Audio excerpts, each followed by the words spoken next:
Seria você um monstro? Você sabe qual a desculpa mais utilizada pelos nazistas, julgados depois da guerra? Eu estava apenas cumprindo ordens. E aqui você pode pensar, nossa, que covardia, né? Estão tentando se justificar.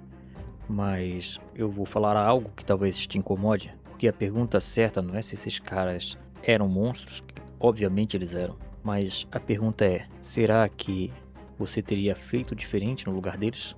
Por que essa pergunta importa? Porque quando a gente vê a história de guerras, esses grandes acontecimentos que têm genocídios de povos, a gente sempre pensa que esses caras eram monstros desde o nascimento.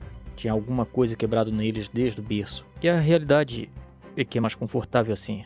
A gente coloca a cabeça no travesseiro e dorme mais tranquilo, sabendo que nós somos pessoas melhores do que eles. Só que tem um cara lá em Yale nos anos 60 resolveu testar isso na prática. E os resultados que ele alcançou foram tão bizarros que até mesmo os cientistas se negavam a acreditar. Vou te contar do estudo que ele fez e o resultado final vai te deixar de boca aberta. Mas primeiro, deixa um like, se inscreve no canal e ativa o sino para não perder mais nada. Agora, bora pro vídeo. Vamos voltar no tempo para entender como essa história começou. E o início dela se dá lá no Tribunal de Nuremberg, logo depois da Segunda Guerra Mundial. No final dos anos 40, o mundo inteiro assistia o Tribunal de Nuremberg, onde os nazistas de alto escalão estavam sendo julgados por seus atos. Imagine só, gente que participou direta ou indiretamente da morte de milhões de pessoas. Só que o que ninguém esperava é que muitos deles, na verdade a maioria, quando questionado o porquê que fez aquilo, a resposta não era uma justificativa ideológica desta forma.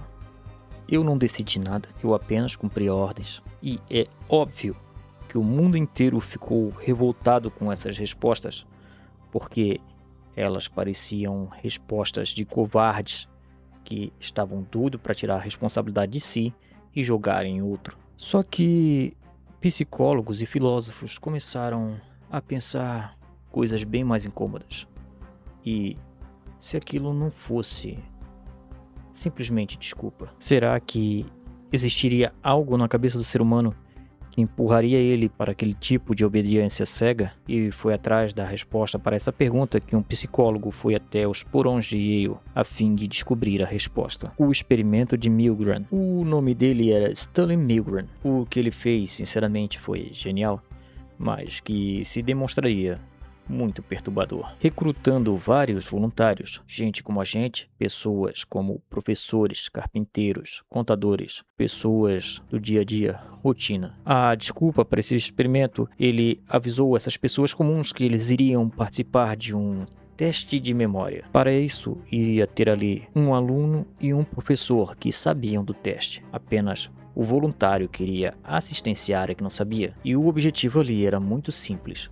O aluno deveria aplicar um choque elétrico toda vez que aquele aluno errasse a resposta com a orientação do professor. É lógico que o choque começava fraquinho, em cerca de 15 volts para não assustar o participante, mas ele ia aumentando gradualmente até chegar nos 450 volts. E nesse ponto tinha uma placa escrita ali sem meio termo: perigo, choque severo. Sob tensão, então, o teste começa. O aluno erra e o voluntário aperta o botão. Tudo começa tranquilo, até um pouco engraçado, mas à medida que o aluno vai errando, ele vai recebendo choques mais fortes, e com isso o ator começa a gemer, a gritar, implorar, avisando que tem problemas cardíacos, que ele pode acabar falecendo se continuar com aquele procedimento. Vale lembrar que o aluno era um ator que fazia de conta que estava levando choque. Não tinha eletricidade envolvida no caso, mas o assistente não sabia disso. Agora, imagina você naquela cadeira, com a mão tremendo, suando, olhando para o cientista e o professor ali do lado e pensando, eu paro, né? Tem que parar, isso não tá certo, esse cara vai acabar morrendo. E simplesmente você tem que continuar. E vale lembrar que a ordem do homem de jaleco cinza, no caso, a pessoa que diria, não era algo rude, era de forma calma e serena. Por favor, continue. Você precisa continuar. O experimento exige que você continue. Você não tem escolha, você tem que continuar. A verdade é que você poderia levantar e ir embora a qualquer hora e se recusar a participar daquele experimento. Mas não era isso que acontecia. E sem gritar, sem ameaçar, simplesmente com aquela voz calma e serena de quem sabe o que está fazendo, ele convencia os participantes a continuar com a eletrocução do ator, no caso o aluno. E o número chocante. Aqui entra o resultado que ninguém viu chegando. Porque antes de rodar o experimento, eles estavam fazendo uma espécie de bolão entre si e se perguntando quantas pessoas será que vão conseguir ir até o final, chegar até o vamos ver. E entre consenso entre eles ficaria na casa de 1 a 2%, já que eles acreditavam que somente psicopatas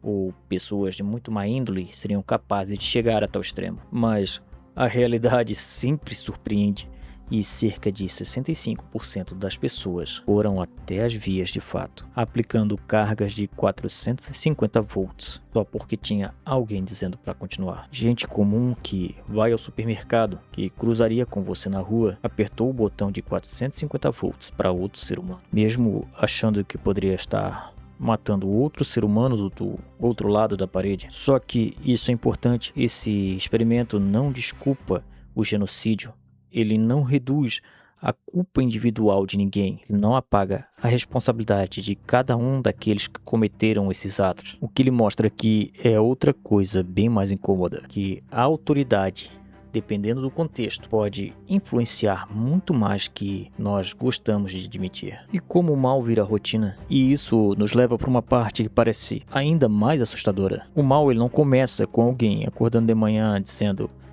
vou fazer umas maldades hoje, porque não é assim que funciona na realidade. Tudo é uma questão gradual e ele começa quando a pessoa para de se questionar, quando ela pensa: não fui eu que decidi, foi a regra, foi o meu chefe, é o sistema. Quando ela começa a terceirizar o seu pensamento, mas ela não pode terceirizar a culpa. Tem uma filósofa, a Hannah Arendt, sinceramente, não sei se é assim que pronuncia o nome dela, então desculpem qualquer coisa. Ela cobriu o julgamento de um oficial nazista chamado Eichmann, e ela percebeu que aquele oficial não era um monstro raivoso, cheio de ódio que ela esperava encontrar. Ele era só um burocrata, um cara do establishment, que seguia a papelada sem pensar no que realmente aquilo significava. E para isso, ela deu um nome, ela chamou de a banalidade do mal. E o que ficou de lição é que foi exatamente essa lógica que o Tribunal de Nuremberg ajudou a derrubar, porque ali ficou estabelecido que cumprir ordens não vai te livrar da pena pelos atos que você cometeu. E olha só, isso não é história de 80 anos atrás, trancada lá num livro de história. Isso é sobre o agora, como a gente reage sob pressão, sobre como é o medo de ser excluído e como é mais fácil a gente simplesmente deixar se levar pela maré, mesmo com algo dentro de você gritando que não está certo seguir esse caminho. Então voltamos à pergunta do começo, seria: você é um monstro? Mas talvez a pergunta melhor seja: o que você faz hoje das suas atitudes para não se tornar um? E conhecer essa história não alivia a culpa de ninguém daqueles monstros que fizeram aquilo no passado. Pelo contrário, o objetivo é te deixar de olho aberto para que novos monstros não sejam criados no futuro, porque a ordem pode até explicar o motivo, mas ela não apaga a sua responsabilidade. Se você chegou até aqui, meu muito obrigado. Peço, por favor, para deixar o like, considere se inscrever no canal e ativar o sino para não perder mais nada. E até um próximo vídeo.